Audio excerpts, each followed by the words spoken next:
case. Any idea where I could find him? You police plan on taking me in. I would much prefer that to the alternative.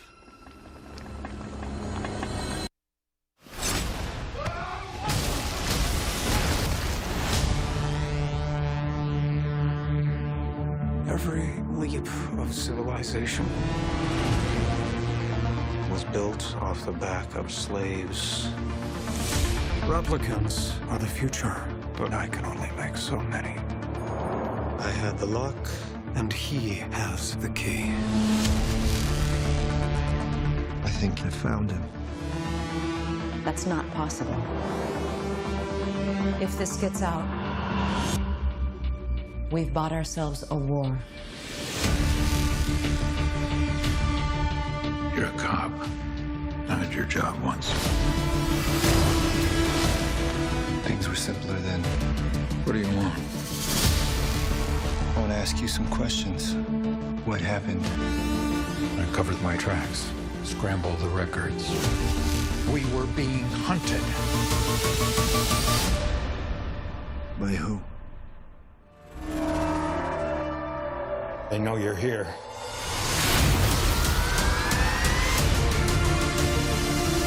You do not know what pain is yet. You will learn. Bring it to me.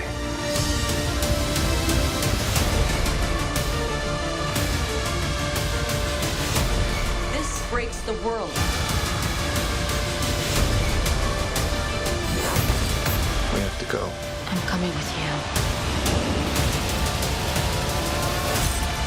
Where is he?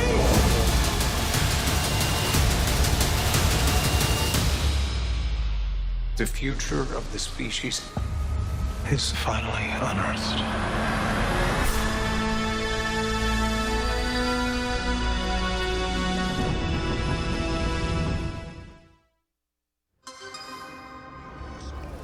Percy, I gotta come clean with you about something. What? So I told you about my brother, yeah? I told you about the program he's forced to attend and how he shouldn't be there. Don't count your chickens before they hatch. Do you understand that? No. Something happened. I don't know exactly what. My brother's been arrested. He's being held at Rikers Island. He could get killed in there. Sorry, we just have a client that walked in. We good? You get another 10 grand, your brother will get out. Where are you? How much money can you get right now? Come on, bro. Oh my gosh. Are you kidding me? What do you think I'm doing this for? I want to get him out tonight.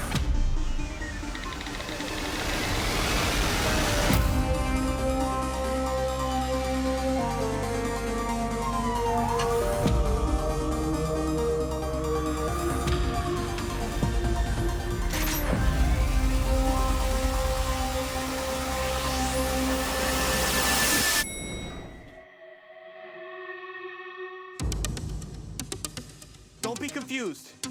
It's just gonna make it worse for me.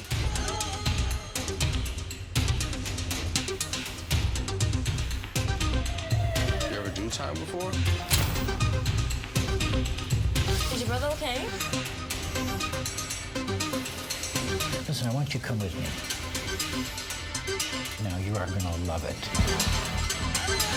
This place where we are now can be a lot of fun if you let it. You're gonna have a good time.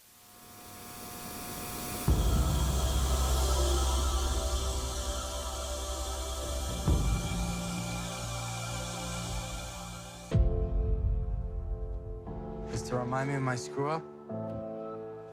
You know, I don't think we're ever gonna understand each other. They're gonna come here every Saturday just to graduate with all these other weirdos and criminals. I keep a close watch on this heart of mine. I keep So, this is where you come every Saturday instead of practice. Tragic. I keep the ends out for the tie that bind. Hey, it's a restricted area. Guys? There's something in there. Billy, what are you doing? What is it? Security. Somebody should have pointed that out. Wait, I did. You know something happened up there, okay? I'm not the same. I'm strong. How strong? Insanely strong. No.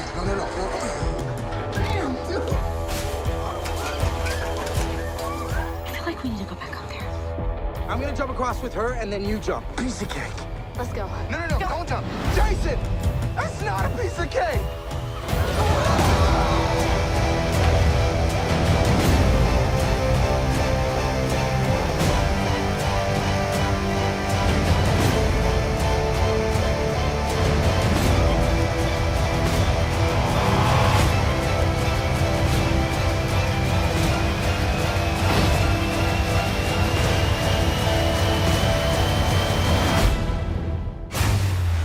I've killed Rangers before.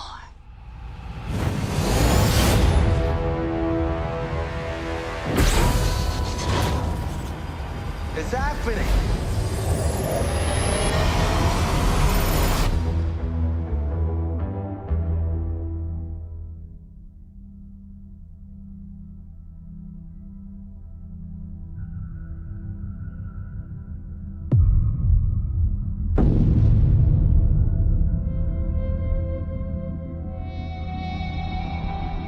The chaos of this world is vast and unknowable.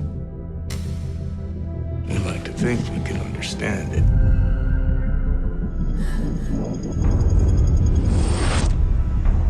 But we can't.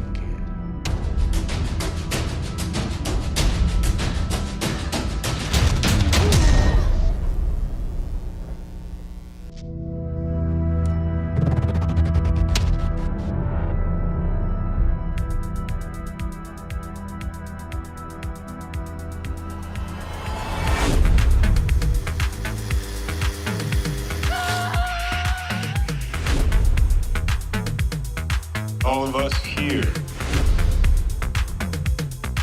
we weren't good enough, smart enough, young enough. All the things you've done have put you right here with me. This here is the bad batch. What do you really want? I want to be the solution for something.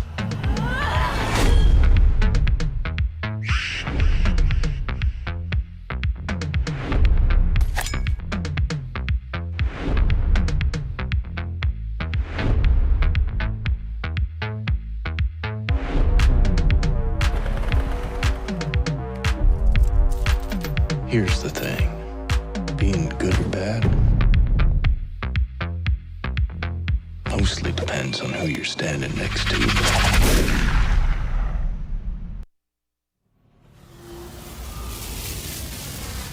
This mission is a simple in and out.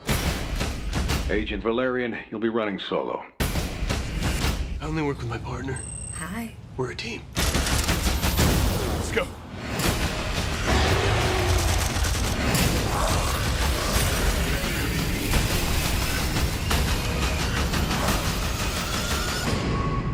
You're running nearly 20 minutes late. Yeah, well, time flies when you're having fun.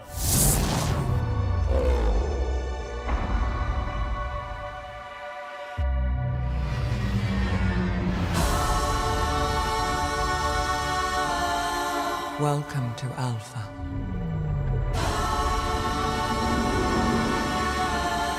The city of 1,000 planets, where for hundreds of years, every species has shared their knowledge and their intelligence with each other. It's paradise. Amazing. Because the wind is high, it blows my mind. After centuries of peace and prosperity, an unknown force wants to destroy all we have created. Agents Valerian and Roiland, you have less than 10 hours to find the threat and eliminate it. Had to get to work.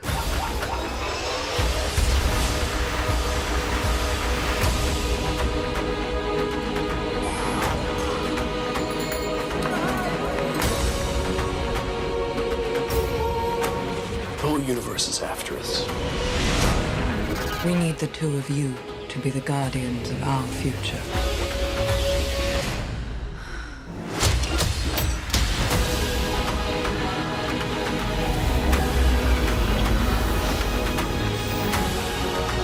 You sure you know what you're doing? Valerian, trust me. How much time left?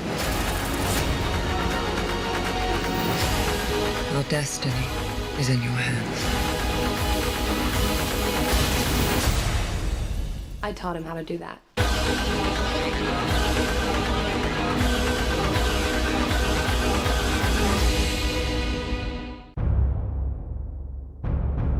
The king is dead.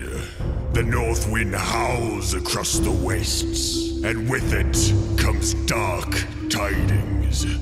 The king is dead.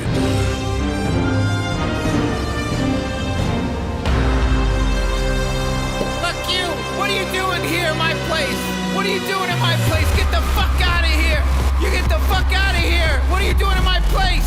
This is my tree world! Well, who are you? How did you get here? This is my crazy tree. Is this accounting? On PlayStation VR? Yes. We need Satan to get here soon! Bring in the death thing! Thank you for cleaning up my mess. I am so happy. Oh, You didn't even know my name! Whoa, what the fuck? You gotta keep that shit grounded! You said it, child. Come on, man. We're a gang. you gotta keep my bomb safe! Hey, don't forget about me.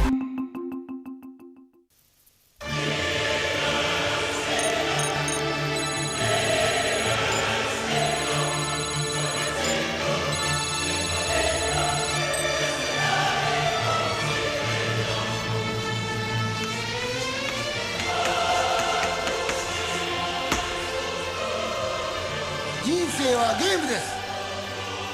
この国はすっかりダメになってしまいました。そこで今日は皆さんにちょっと殺し合いをしてもらいます。バトルロワイヤル。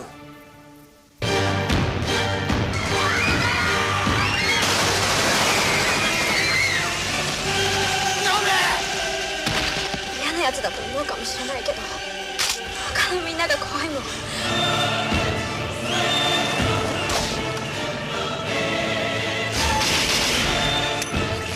これだけは覚えとけ。みんなが必死になって戦って生き残る価値のある大人になりましょう。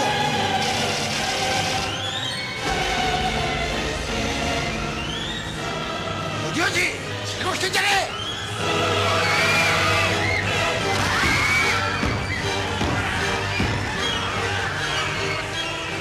ごめんな、俺が殺しちゃ反則だよな。バトルロワイヤル残り41人。 Coming up on Up at Noon, we talk to the creators of Rick and Morty and the Stanley Parable about their new game, Accounting Plus. We've got some teeny tiny arcade cabinets, and Star Wars The Last Jedi comes out tonight. So let's wait until next week to talk about it. All that and more right now on Up at Noon Live.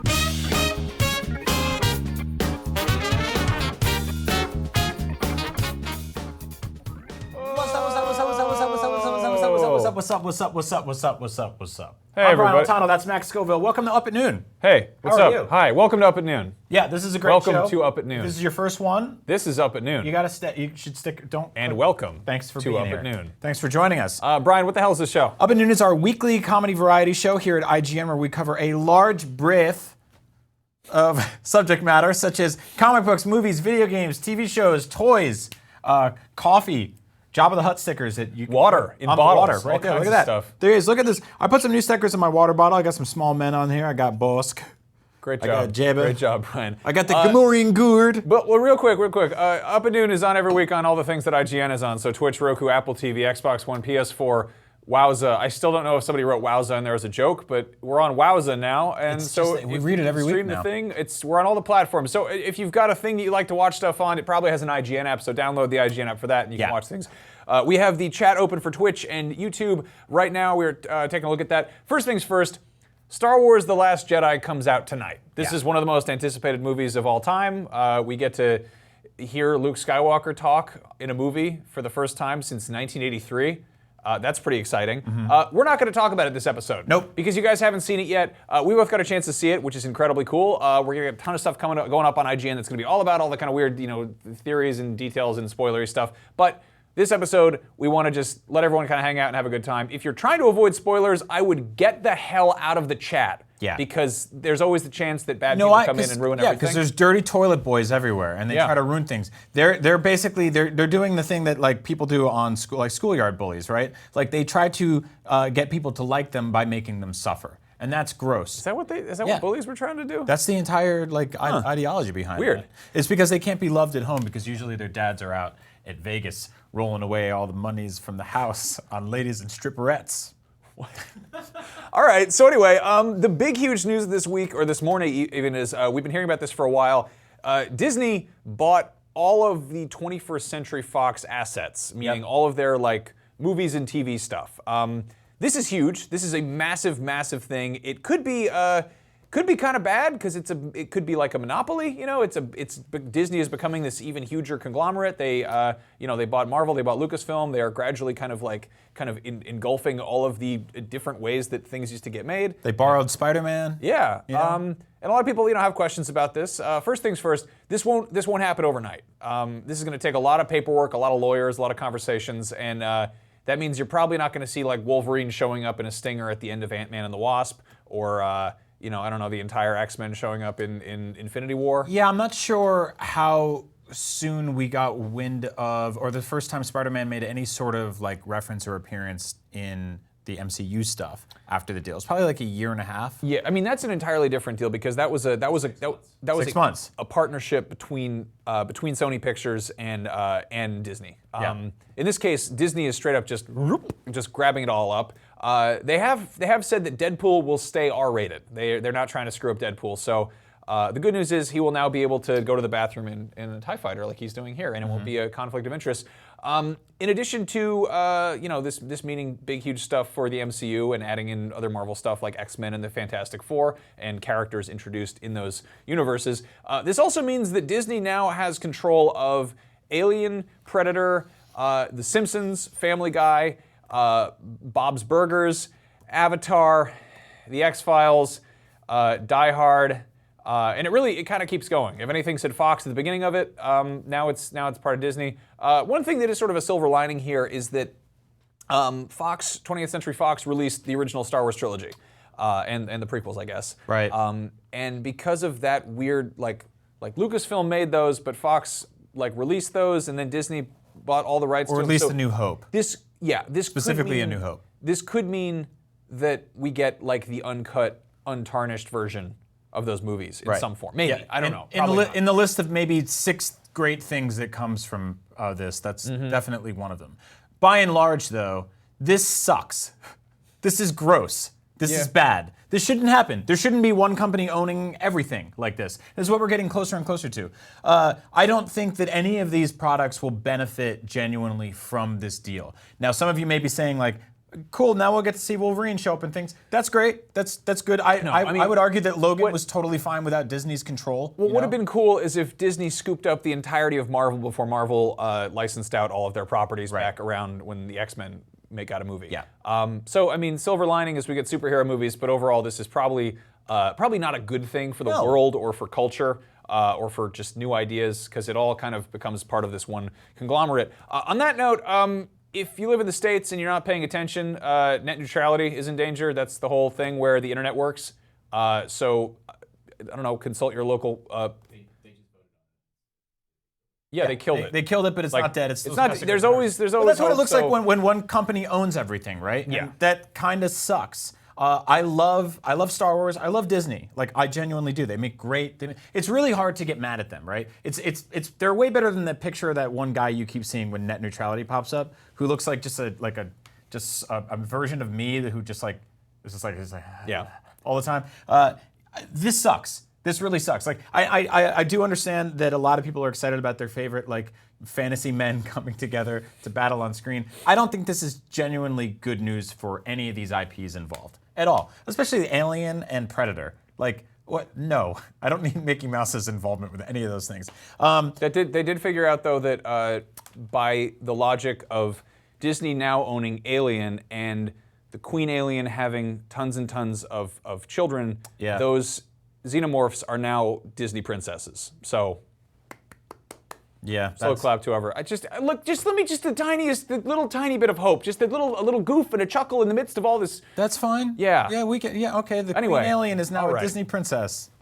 No, she's the queen. She's a queen. Her kids. You weren't even listening to the whole story. You can. Every queen was once a princess. That's how royalty works. No, it isn't. Yes, No, it's it is exactly. not. Yes, That's it is. not necessarily You start true. as the princess and you All right. grow up. It's like ponies and horses. Everyone knows that. Nope. Everyone knows. Nope. Start as a pony. You eat a lot of the oats. If a lemon gets too big ripe, and it strong, becomes a lime. And then you become a horse. All right. Anyway, Everyone knows that. On the subject of science fiction and stuff, first of all, seriously, go look up that FCC net neutrality stuff and call your politicians and yell at them politely. Anyway. Sorry, we try to talk about not politics and fun stuff here. It's not politics. I mean, that's like literally. Yeah. I don't know, do you No, want I mean, to if this goes through, what, 8 people watch this show, it's gonna be 0 if you have to pay for it. Yeah. $14.99 an episode. Anyway, one thing we got a trailer for this week is Alex Garland's new movie Annihilation. This is based on a book by Jeff Vandermeer. I just read it recently. It's a really, really cool science fiction novel. And the movie looks like kind of not really a lot like it. It looks like they're taking a lot of liberties in terms of what happens there. I don't want to spoil anything, but on the one hand, the movie, it stars Natalie Portman. Basically, there's this weird sort of area that's called, I think it's called Area X in the book. And Casino Zone. It's the casino zone, yeah. It's the Green Hills zone. But basically, it's this area where there's this weird stuff going on. They never really explain what's going on, but she goes on this scientific mission in there. And the book is all told from her perspective, but in the case of the movie, it looks like they're kind of doing much more of a human angle. You got Oscar Isaac in there as her husband. Alex Garland made Ex Machina, which is one of the better science fiction movies of the last decade. So the guy clearly knows what he's doing, and I have faith that he's going to make a cool movie. It's going to be really curious to see exactly how much it's adapted from the books. I'm really interested in this film because it takes place in this distant, far-fetched universe where boyfriends bring wine tumblers of orange juice to their girlfriend's bedside, which I think is one of the weirdest things. What's really odd is that's one of the things that is very faithful to the book. They specifically call out orange juice for some reason. Very odd. It's set in Florida, I think, so maybe it's like a nice shout out to like, hey, it's the official juice of the Everglades. I don't know. He went in the back and just plucked a few. Yeah, he's like, Florida orange juice. Is this that Ghostbusters remake? Yeah, they made the Ghostbusters go bust the forest ghosts. But no, like there's a lot of stuff in the book that's very abstract and very surreal. Those dudes aren't really in the book, so I don't know what they're doing. It's gonna be a cool movie with like monsters in it. Like say there's all the scary stuff happening. It's like a crocodilio. I don't know. I'm excited because it's gonna have some creature effects. What are you laughing at? What are you chuckling at? It doesn't make any sense. I have to break character here for a second. There's on the YouTube chat on IGN for like a month now, there's been this guy that's like, please help me, I'm being murdered by a guy in a shelter in Milwaukee. That's not funny at all. It's not funny, but it's obviously not true because it's been happening for like a month. Yeah, it was like 2 weeks ago. If you've been in danger of being murdered in one location for 2 weeks, maybe get out of there, run away, escape.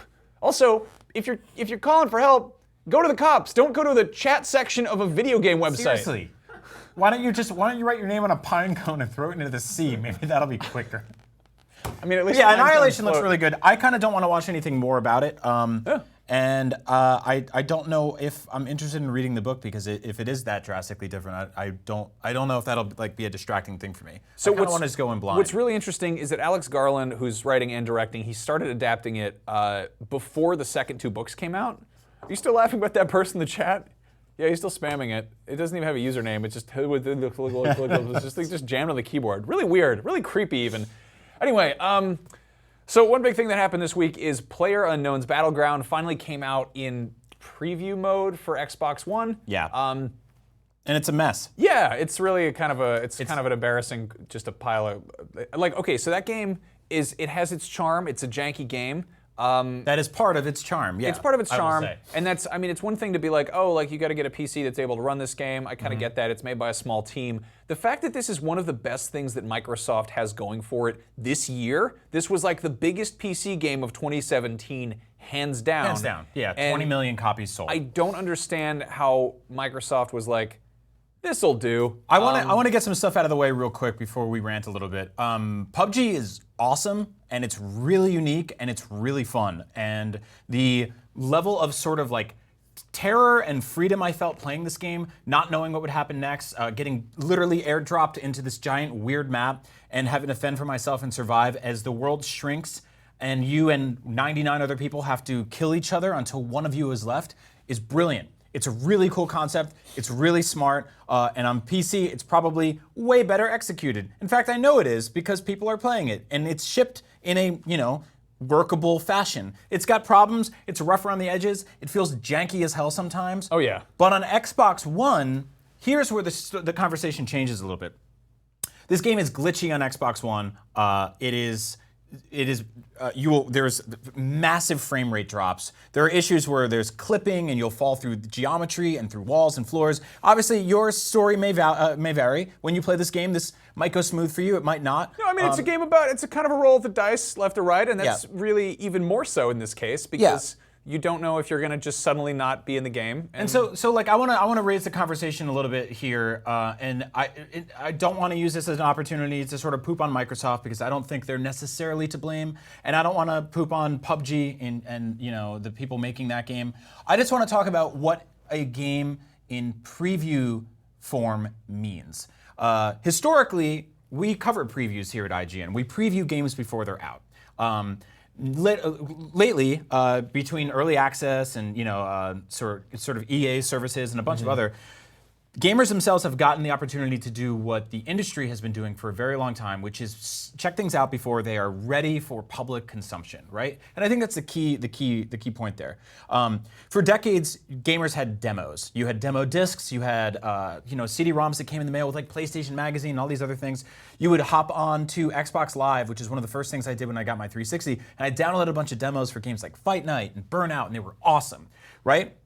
The main difference there were they were A, vertical slices of the game, and B, free. Now, PUBG on Xbox is $30, which is effectively the price of a retail game, or most retail games. Many retail games are $50, $60, right? You can buy a lot of stuff on Steam. I know Minecraft's like $20. You can buy a lot of full-fledged games for this price. Games on 3DS are generally $30 to $40. The problem with this game is that Microsoft promised it would be out by the end of this year, and it is, so they did deliver on that. But the game is not in good shape on Xbox One. And the problem with that is that it is their flagship game for the fall, I'd argue, right? Outside of Forza, which is a big exclusive for them, PUBG, which is not exclusive but is a timed exclusive on consoles, will be coming to other places later, is not in a good state right now. And that's okay if you want to launch a game early and put it out there for people to play and consume so they can play test it, report back to the devs and say there's tons of bugs here. Awesome, good. I think that's incredible. Put out a beta. Yeah, put out a beta. Put out a demo. That's literally what that's for. I think we've gotten this weird thing where like open betas and like public beta tests of games, it's like it's a sneak preview. It's a demo of Destiny or Call of Duty, and frequently those are like they use that I think more for balancing. They stress test servers, but for the most part those feel like pretty much finished experiences for the most part. In this case, like the fact that they're like, here, $30, this had typos in it. Yeah. I don't know how this had typo. Like you would pull up the keyboard control like layout thing, and it would say instead of like changing. I don't even know if it was trying to say changing or charging, but it said like chadging, and I was like, really? Like seriously, you didn't have somebody look it over? Like maybe it just isn't ready. And I get that Microsoft's got to get something out there before everyone opens up their brand new Xbox One X's on Christmas morning, or cashes in Xbox Live gift cards, and this is a huge game. And this is a huge game. It sold 20 million copies on PC. I think they're going to fix it. I think they're going to hit that mark, but I feel like it's still kind of half-baked. They took it out of the oven too soon. Yes, I totally agree. And the issue with this is that it says preview in small text. And yes, if you track these things like we do, like everyone on IGN does, like people on YouTube do, like really hardcore gamers pay attention to this stuff, great, you're in the know, PUBG's kind of janky, you know what the word preview means, especially on Xbox.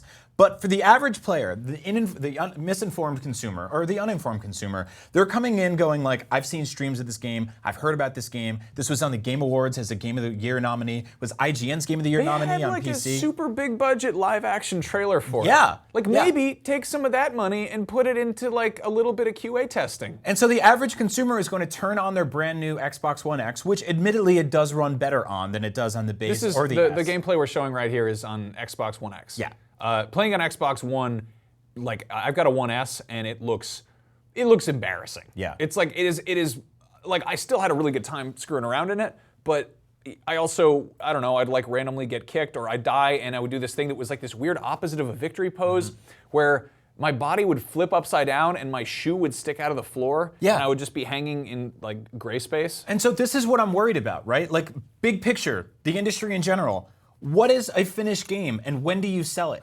That conversation has changed dramatically over the last few years. We've seen that go from being like, this is a boxed retail game, it's done forever, to this is a game that sort of launches and then grows over time. And we talk about games as a service all the time now. When you buy a game, when you bought Minecraft at launch versus the Minecraft you buy now, where they just added like parrots, like it's crazy. These games grow and change and evolve over time. But this one specifically was not ready for the spotlight on Xbox One, and I don't think that they should be selling it for $30. I think it's like disingenuous. I think it sets a bad precedent, and I think it's like kind of garbage. Like it's really not fair to the average player who buys an Xbox One, wants to play PUBG, drops $30, and they end up with this like kind of janky mess. And I know, again, PUBG's jankiness is part of its appeal. This is like too far in that direction. Like it's like watching a movie on an Apple Watch or something. That said, I'm really happy it's out for consoles finally. I literally held off on playing it until I could be like, I'm doing this in my own home. I don't know. It's one of those things like I just want it to be like a sense of sort of ownership. It's such a fun game. It really is. It really is. It's really clever. It's really cool. Every single time you play it, it's different. But I think that inconsistency is good. The inconsistency of being able to I got killed by a car that came out of nowhere that was silent. I was reading stories. I tweeted Was it like a Prius? I think so. Because they're like stealth cars under 15 miles Teslas an hour. are actually can go 0 to 60 in like That's 2 terrifying. seconds. They don't hear. You don't hear. Stealth cars, really out cool to cars. kill. But I got people tweeted at me talking about how they went to fire bullets out of their gun and it just didn't happen. And it's like, did they load the gun? Yeah, they did. Oh. Like it just didn't happen. All right. Like there's glitches. There's glitches all over the place. If this is happening to you, let us know in the comments. This is an issue. I hope to see that this gets rectified. This game will get better. It will get grow wrecked. To 5. Yeah. But generally, I do not want to see the industry head to a place where we are selling half-finished games for $30 on consoles. Oh yeah. PC, Wild West. Do whatever you guys want over there. You bring this crap over to consoles, them's fighting words. All right. Well, you know what they say, glitches get stitches, and stitches are what you use to put on the patches, which fix the games. Anyway, speaking of games that are coming out real soon, next week there is a game coming out for PlayStation VR. It is called Accounting Plus. Accounting was one of the highest rated Vive games, or Steam VR, whatever. It's from Justin Roiland, who you might know from Rick and Morty, and William Pugh, who worked on The Stanley Parable, an incredibly weird self-aware adventure game. And they put together this game that is just completely nuts. It's one of the funniest games I've ever played, and I got to talk to both of them at PSX this last weekend. So here's us having a chat. Real hungover.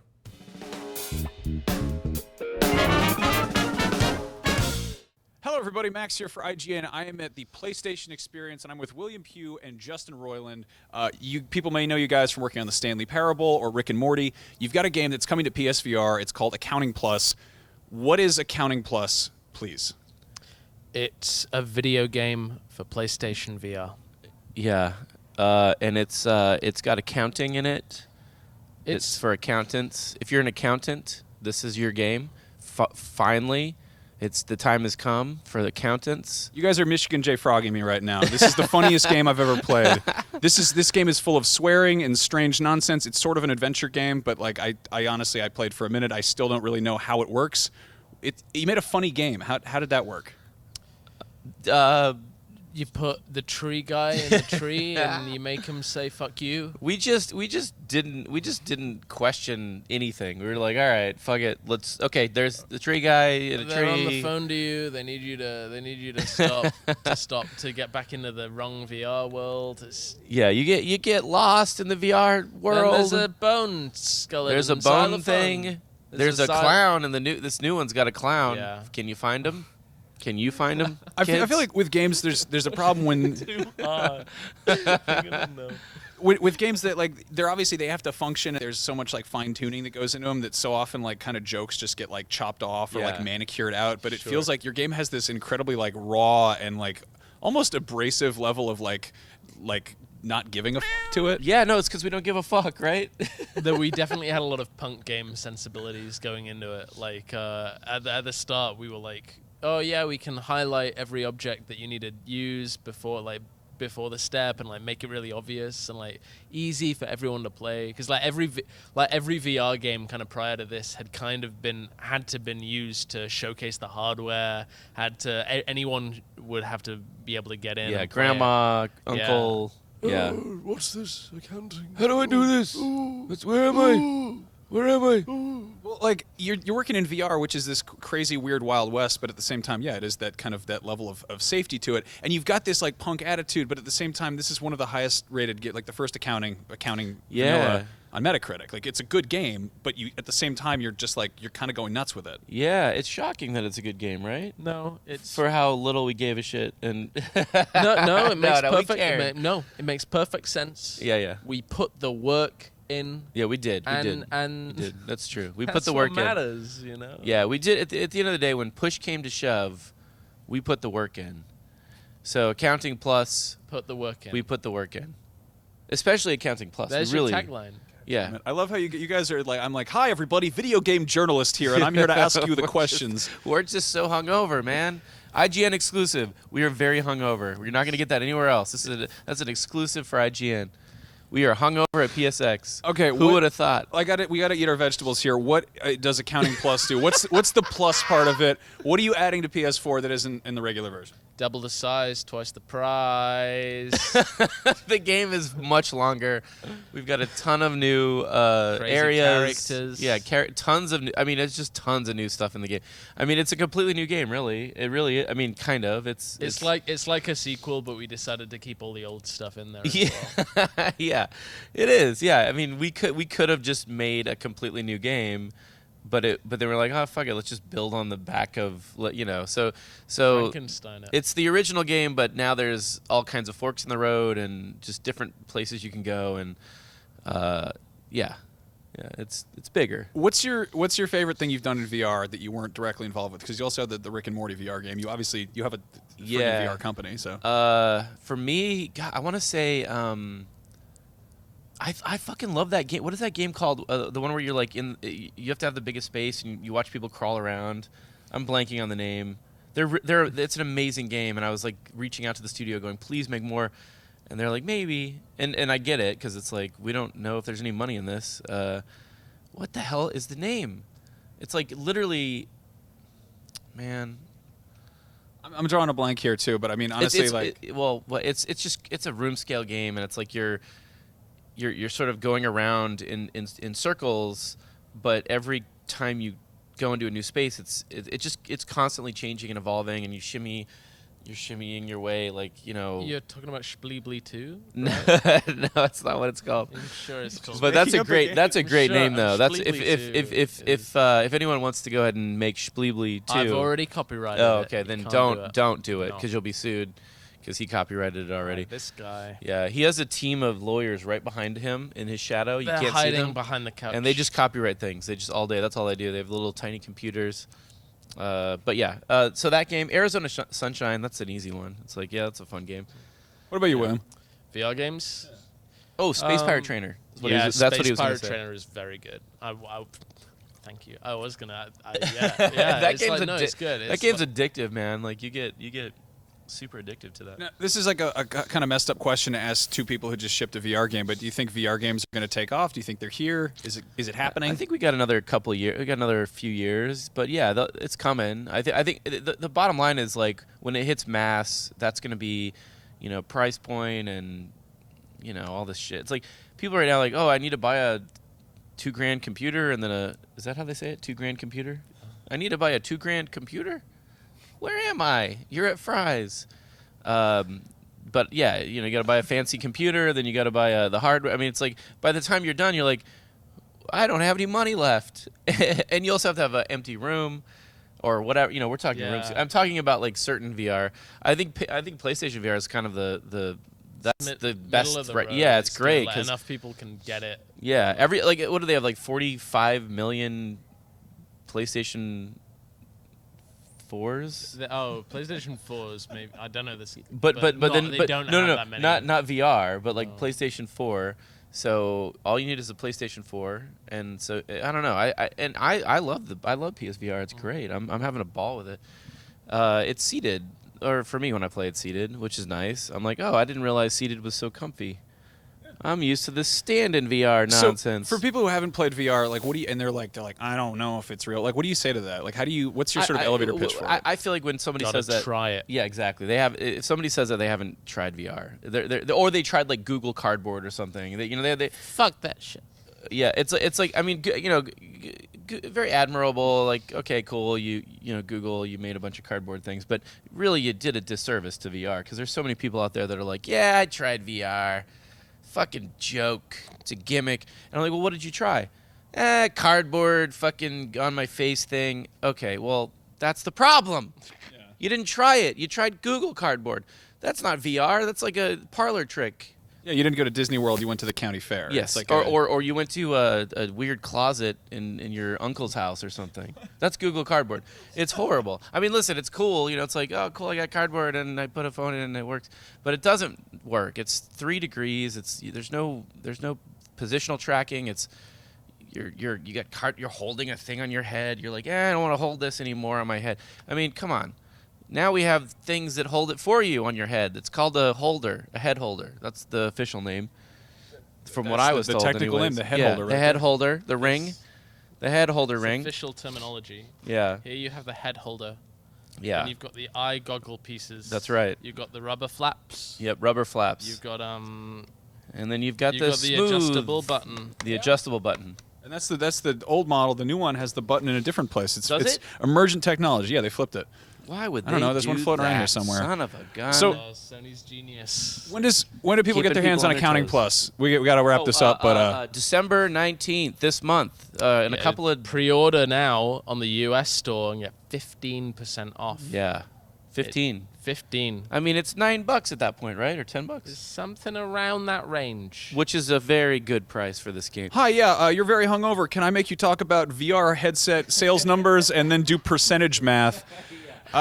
Justin, William, thank you so much for taking that time to chat. You're like, I love interviewing weird people like yourselves because you understand that what we're doing is kind of bullshit sometimes, and you have fun with it. Yes. Anyway, for more serious game journalism, keep it right here on IGN. Subscribe to Crows, please. This is an advert for our game. This is an advert. This isn't real. Where was that? Like, you could have just done that. Like, I was just talking to you for 10 minutes, and you're like, oh, yeah, we had a good time. And it's like, okay, so subscribe to Crows. He just remembered.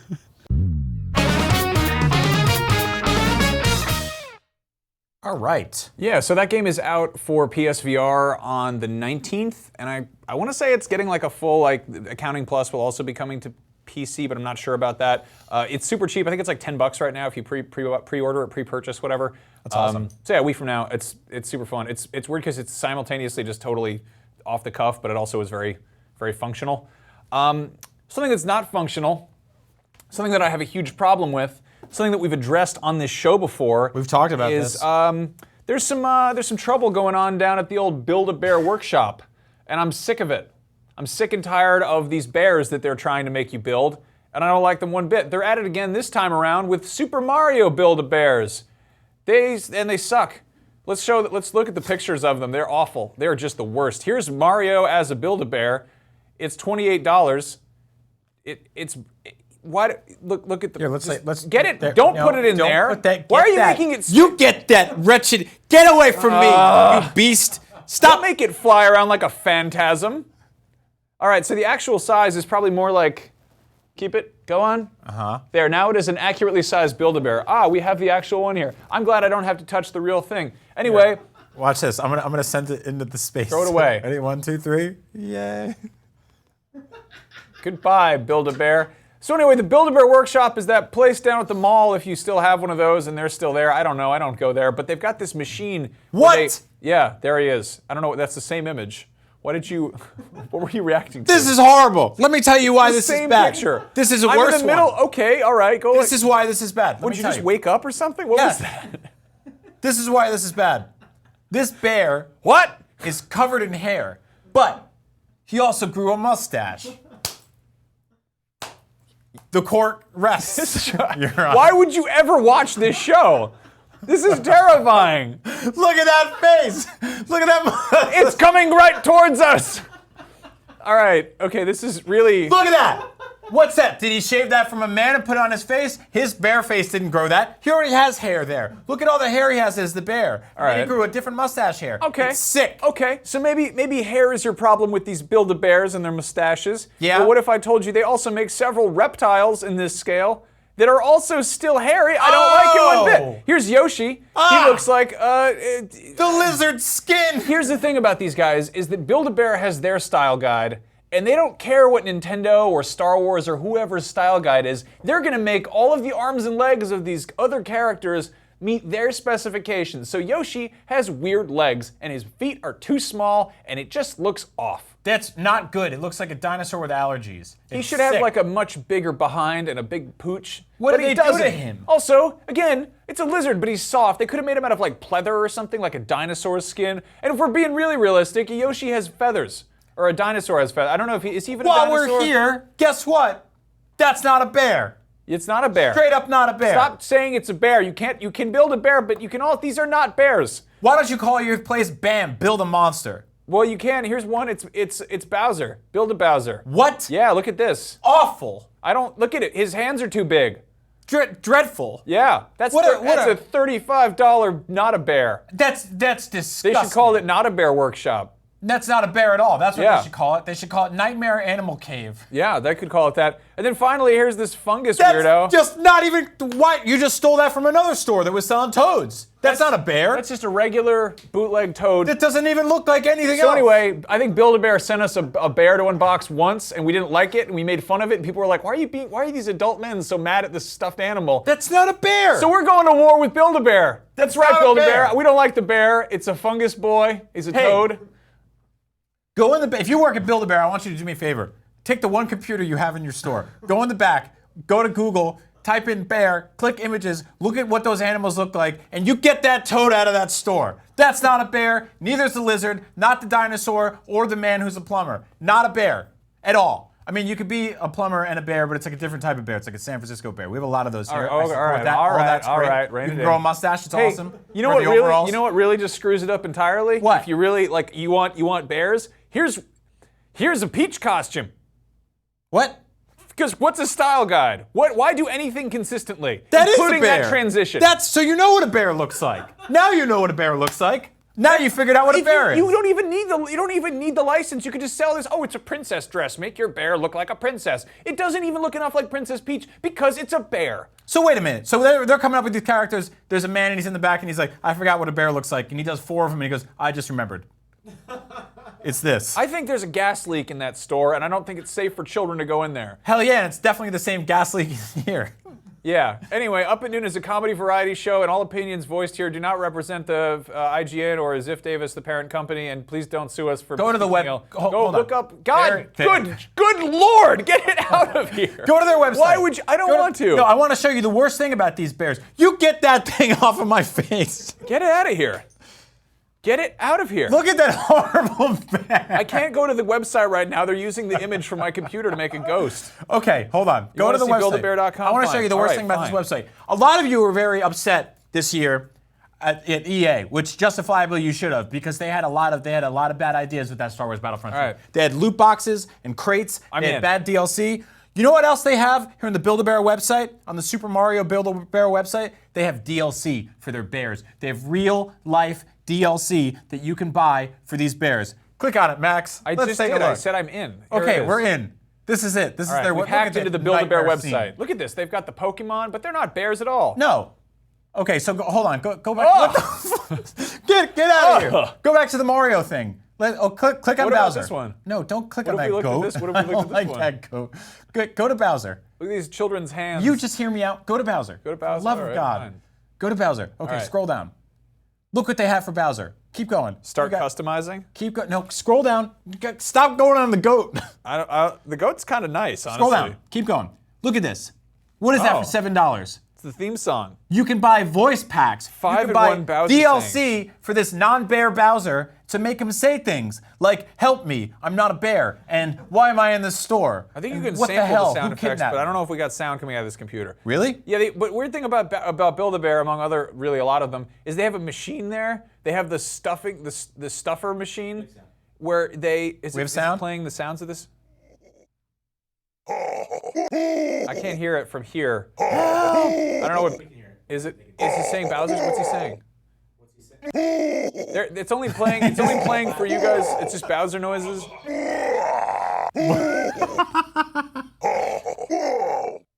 That's terrible. Why would a bear make that sound? I mean, a real bear might make that All right. sound. There's a lot of crossover Okay. here. Anyway, that's enough. that's happening So, right now. If you had plans to go to the Build-A-Bear workshop, I don't know. You can still go. It's really not our business. I'm sure there's nice people who work there, and if you just want like a regular bear, it's okay. But these other ones must be stopped. They have to be stopped, especially that toad. It's just a regular toad. What's happening over there? It's unbelievable. Anyway, if you want something fun and retro video game that doesn't terrify children all over the land because it's not pretending to be a bear, there's a company called My Arcade, and they make these awesome mini arcade cabinets that are really cool looking. We can turn them on. They take 4 AA batteries, and they work.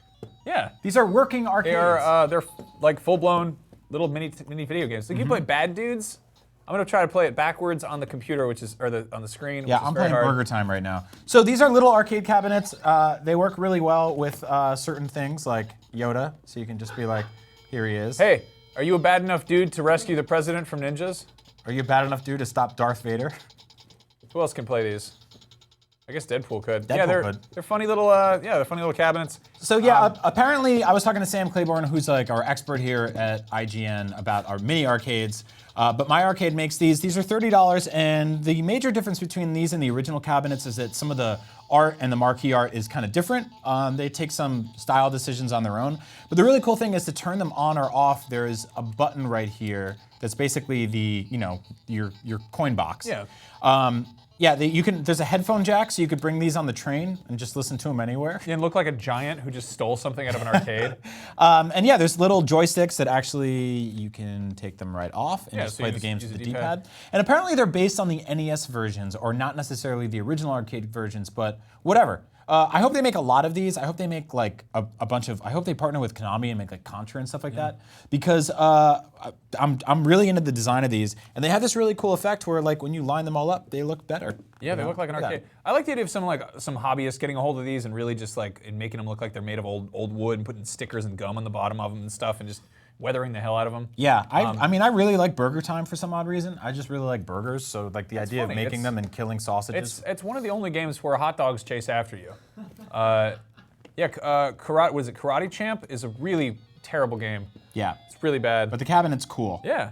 So anyway, these are great. They're about $30 a pop. If you want to do the less officially licensed route, they also have one that just is like you just put ROMs on it, so you can customize your own little arcade cabinet. But yeah, these are cool. So check them out. Yeah, I like these a lot. My Arcade Micro Games is what they're called, and they are $30 a piece. Now, I want to give a quick shout out to Mike Drucker because I know he collects these. I told him I'd give him these when he comes to San Francisco. He actually put me onto a lot of this stuff because he's been collecting a bunch of weird little arcades. And I was at a Toys R Us recently trying not to get arrested, and there was a bunch of small arcades in there too, like they have a Miss Pac-Man one and stuff. And they work, they fully work, but those were like a third of the size. So yeah, I like these. I like the idea of just having like a bunch of action figures hanging out in front of arcades. Yeah, it's fun. Can we talk about Snoke? No. We literally said at the top of the show we're not going to talk about The Last Jedi at all. Put him down. All right. Well, put him down. I just want to show off. Fine. Really show like off this weird, overly sexual action figure. This Snoke toy. He doesn't do this in the film, but you can make him do it here. Randy leg out. You're not supposed to see that much of his body. I don't like his weird clam digger pants and his overt hip bones. Anyway, here's Snoke's ass. If you haven't seen it. Put that away. Put that away. Snoke's put it away. Get it out of here. So. Speaking of movies in 2017, a lot of movies came out in 2017. A lot of great movies came out. Some of them not enough people saw. Yeah. So we figured we'd run down a bunch of movies. I think most people saw most of the movies, but some people didn't see enough of the movies that they should have seen. So we're going to talk about those. First things first. Blade Runner 2049 is one of the best movies of the year, if not the best movie. I don't know. The jury's out on that one.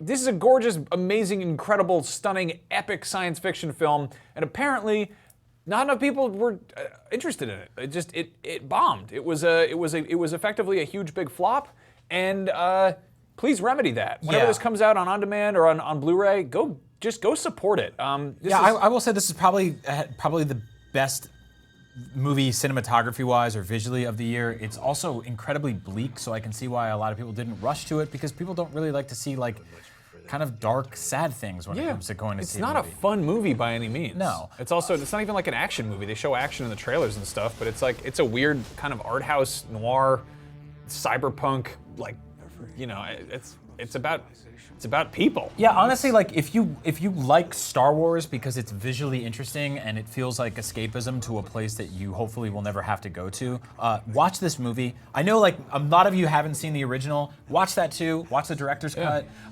It's just a really, really, really, really gorgeous, really just stunning film. And I actually genuinely love the story. I found it like bleak and haunting, and it stuck with me for a while. And again, not enough people saw it, so go see this movie. Now, another movie that, didn't have a good story, but was still a really just stunning, massive, beautiful epic of science fiction was Valerian and the City of a Thousand Planets. Yep. This was Luc Besson, who made The Fifth Element, and Leon the Professional, and what was it, Lucy? Was that the telekinetic one? So this is based on this like 50, 60-year-old series of French comics that heavily inspired Star Wars. So I could see how people watched this movie and they were like, this is a ripoff of Star Wars. Luc Besson used a bunch of the technology that James Cameron used to make Avatar, and he made one of the most visually striking movies I've ever seen. That being said, it's kind of dumb.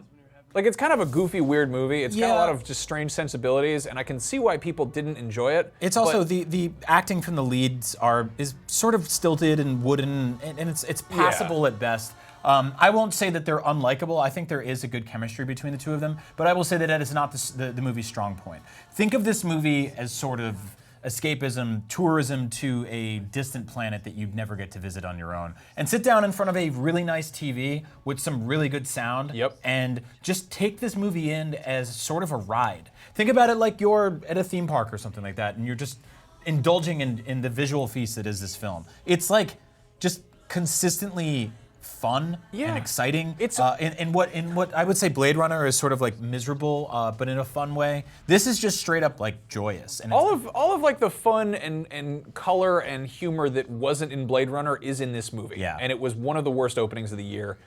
Did horribly.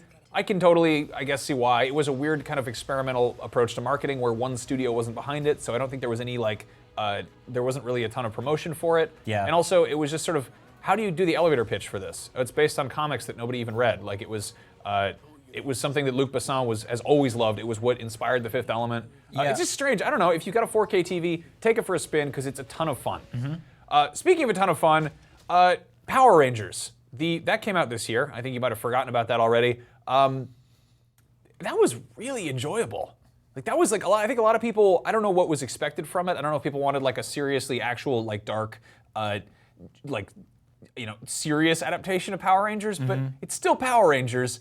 And what we got was like this weird kind of like if the Breakfast Club got Zords. Yeah, I really dig the tone of this movie because I feel like it is just serious enough while still sort of reveling in how campy the original Power Rangers TV show was. There are moments in this that are incredibly evocative of that show, where it feels goofy and slapped together and almost like the monsters are made of foam and rubber. But at the same time, there's still sort of like stakes involved here, and there's a gravity to all the character decisions, and there is like an interesting backstory for each one of these people to bring them together. And the problem is like this movie didn't really resonate with enough people. It made okay money, it did okay reviews, but it doesn't seem like we're gonna get a sequel to this movie. It sort of feels like this year's Turtles 2. Weird thing about this movie is they totally leave it open for a sequel. Yeah. I would love to see one. I'd love to see them have fun with it and throw in Bulk and Skull and stuff like that. it totally bombed. It didn't do well at all. Yeah. And they were basically like, yeah, this is probably not going to get a sequel. It didn't even do well internationally. However, apparently the toy sales made good. Yeah. They broke even because of the action figures and Zords and stuff like that. Which is really cool. You know, as totally like kind of, you know, oh, they just made a movie for the toys. Well, it's Power Rangers. It reminded me of like a way less miserable Chronicle. You know, it's also got Bryan Cranston in it. Oh, that's right. He's Zordon. Yeah. Bill Hader is Alpha 5. Yeah, there's a lot of really good casting in this movie, and it's just like it's fun. It's just a good time. Like it's very different than sort of anything else on this list in that like it's just enjoyable. And I think if you're young and you're like this seems too like goofy for me, or you're old and you're like it seems too kiddie for me, I think it sits perfectly between those universes, and it's good. Yeah, it has a good time with it. Also, the dude who plays Jason, Dacre Montgomery, you might also recognize him as the new bully in Stranger Things season 2. Yeah. Who I thought was like just abrasively obnoxious to the point that I'm like, I will tune in for season 3 to see what he's up to. Is he gonna bang someone's mom? I hope so. Anyway, these movies we talked about were big, huge, massive budget, huge spectacles of blockbuster proportions, and that's all well and good, but let's talk about some more independent stuff. Maybe it's not for everybody, but give it a shot because there's some really cool stuff out there. One of my favorite movies of the year, hands down, is Raw, which is a French movie that's a coming-of-age story about cannibalism. I don't think that's a spoiler exactly. No. It's kind of, I mean, it's a really, really incredibly dark, literally visceral movie that I did not know where it was going to go the entire time I was watching it. Incredible soundtrack, really, like it's subtitled, so if that's a deal breaker for you, maybe hang out. But yeah, this girl shows up at veterinarian school, and what's really impressive about this movie is that the parts of it that are really terrifying aren't necessarily the horror parts of it. They do a really good job of just making you legitimately uncomfortable. Yeah. And it's just with kind of like basic sort of social moments, and then that's sort of infused with horror stuff. I think that's what's really smart about this film is that it captures a lot of the nuances of like fear and paranoia that you have being in the sort of warbled social structures that are high school and college, right? That young adult age of sort of being like, I don't know what's what or who's who. I don't know the hierarchy of power systems within the like students and the sort of people I co-inhabit this living space with. And you couple that with like disgusting kind of disease and cannibalism and a lot of just like sexuality. Like this gets gross, it gets raunchy, it's not really sexy, but it tries to be. It's a lot. It's kind of French. It's something you should watch. It's on Netflix. It's definitely different than any other horror movie that was made this year. Watch it while you're eating. Oh yeah, don't. This one, it just really, it just stuck with me for a while. Speaking of which, the more I think about 2017, I think my favorite movie was probably Good Time. And that was a movie that was not on my radar, but we got an email saying that Robert Pattinson was coming to IGN, which I was like, okay, I've never seen Twilight. I don't really know what to say to this guy. Turns out he was promoting a small movie created by two independent filmmakers out of New York City called Good Time. And it was a very transformative role for him where he got to play basically a like down and out, like kind of drug dealer guy from Queens who robs money from a bank and then things go horribly awry. And the best way this movie can be described to kind of pitch it to somebody, this is a movie about having 5 stars in GTA. Yeah. Or maybe 3 stars. Yeah. He doesn't like blow up a helicopter or anything. But it gets close, yeah. And that's how the directors described it to me when they were here. I'm really happy with the interview we did for this movie, but more importantly, I'm really happy I got to see this movie and that we can use this platform to champion it. I was basically telling Max all year long, you got to see this. He finally did, and I was I was so excited when he texted me and he was like, dude, I love this movie. It had a very limited run in theaters, so I missed it there, and then I was just waiting. I was checking like Amazon Prime. I think it's like $5 to rent it or whatever. I love this movie. This is, if not my favorite movie of the year, like very much like top 5.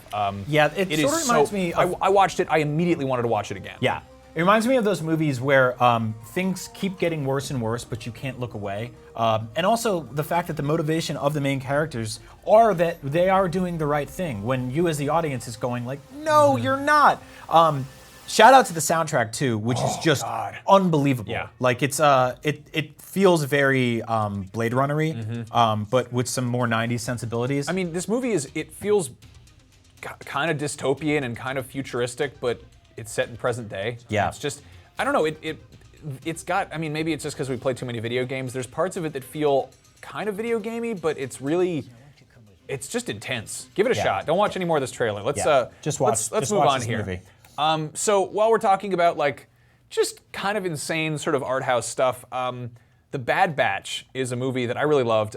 This is from the woman who directed A Girl Walks Home Alone at Night, which was like a weird like Middle Eastern vampire story. Very cool film. This was her follow-up to that, and it's basically, let's see, if you made a Mad Max movie about people who like to go to Burning Man. Yeah. It's got a just killer soundtrack. It's got Jason Momoa in it. I actually really liked him. Yeah, I had a weird thing with this movie where I watched it and I didn't really love it, but then I ended up talking about it with Max for like an hour and a half one day, and he was like, hey, like, you're talking about it. Yeah. Like, it did something, right? Which is more than like, say, and it wasn't me being like picking it apart. It was me, the more I thought about it, the more I realized how interesting it was. Even if I don't think it generally gelled as a cohesive narrative, it's something that's just sort of interesting to bask in and kind of sit afar from and go like, what is this? Yeah, it's just really cool style to it. Keanu Reeves is in it. It's very weird. Oh, Jim Carrey's in it in one of the strangest performances I've ever seen. Yeah, there's might very, even not very recognize weird him. cameos in this movie. But yeah, it feels like kind of just, I don't know if,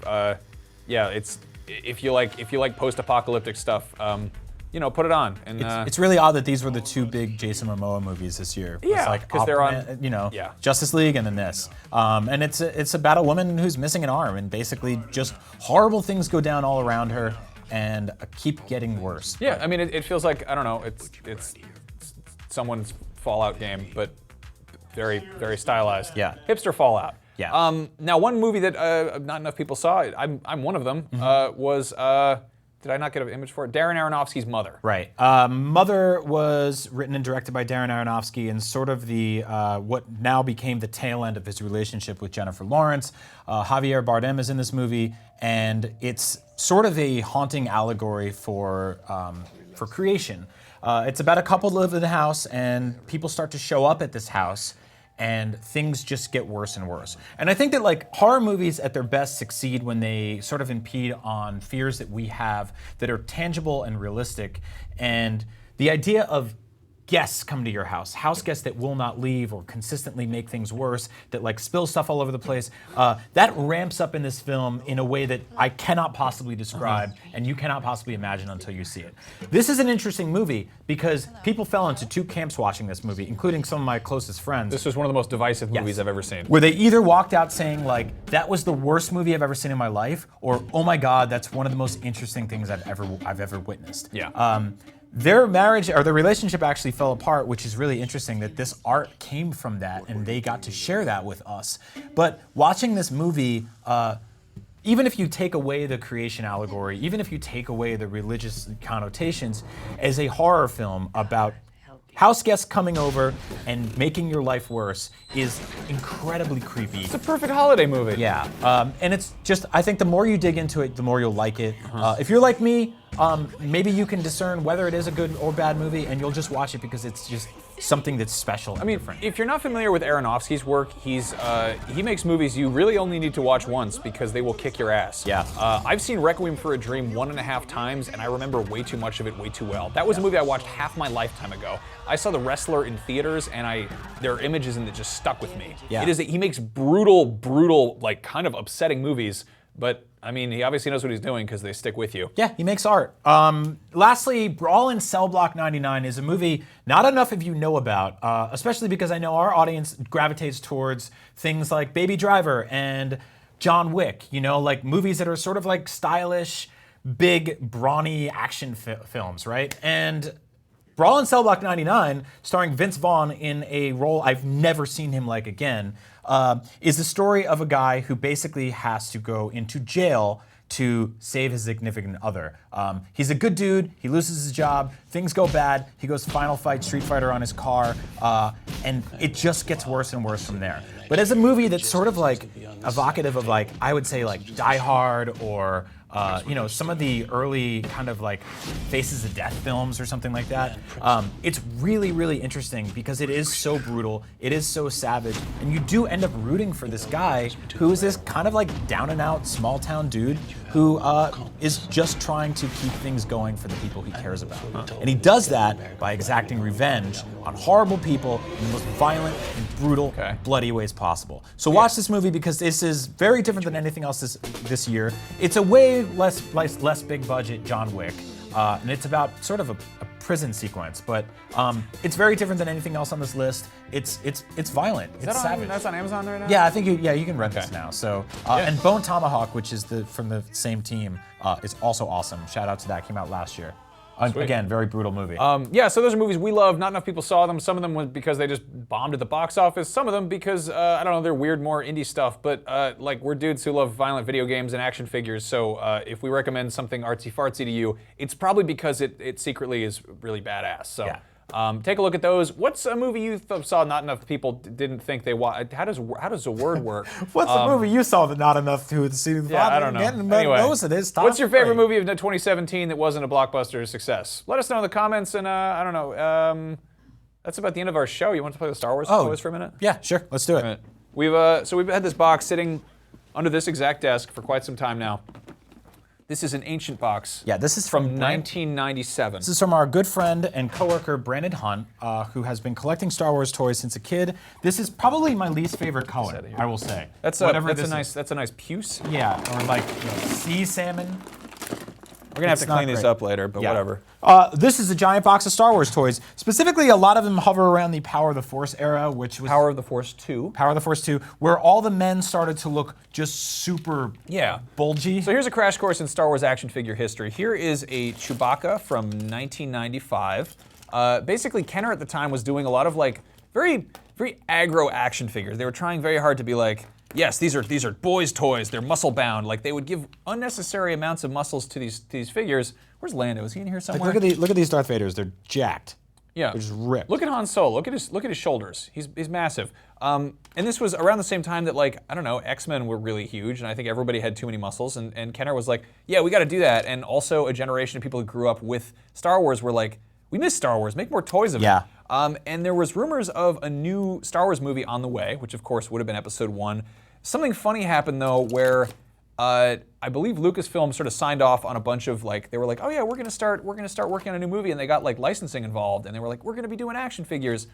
But then the movie wasn't ready. Yeah. So they made this thing called Shadows of the Empire. You might know it as an N64 game. You might know it as a novel, a graphic novel, a pop-up book, a soundtrack that doesn't have a movie to go with it. It was everything that a Star Wars movie is besides being a Star Wars movie. Yeah, it was all of the synergy that happens from the marketing and art perspective of creating a film like that. It was all that, but without the movie. And we got stuff like Luke Skywalker in Royal Guard disguise, and we got Prince Shizor. Yeah, like I don't know. Nightmare Wookiee. These are the this is one of my favorite figures. So this is the ASP-7 construction droid. This guy was released alongside the special edition in 1997, and if you watch the special edition, or really just any edition you can legally acquire right now, he's the dude in Mos Eisley who's just lifting up these like rods. That's all he does. It looks like a bunch of spaghetti, and he's just like, and there's a pro droid that flies around and he goes, and he whacks it out of the because sky. he was in the film for a quarter of a second. They made a toy of him. Yeah. This is the era where I actually started buying these toys again.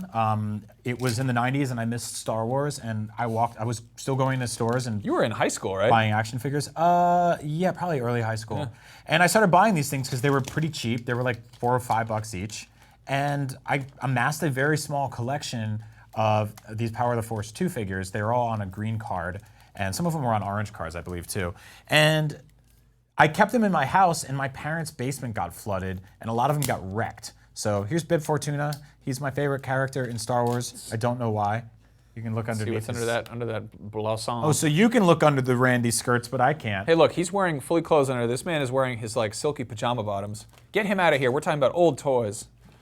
Hey, here's something that's a little bit not safe for work. I love Ponda Baba. Ooh. I have a really cool Ponda Baba on my desk that his arm detaches. So this is a great IG-88. IG-88's awesome. Yeah. What's funny is that they were also screwing around with they were still doing toy stuff. They did a line of deluxe figures in I believe '97, early '97, that were like, they were like, hey, what's a thing that the toys would do? And it's just, here's Han with I think it's like a smuggler lift jetpack. Boba Fett had like a crowd control thing. Mm-hmm. The whole idea is like, oh yeah, here's Boba Fett's. Oh, he had a weapons platform that was basically just a super jetpack.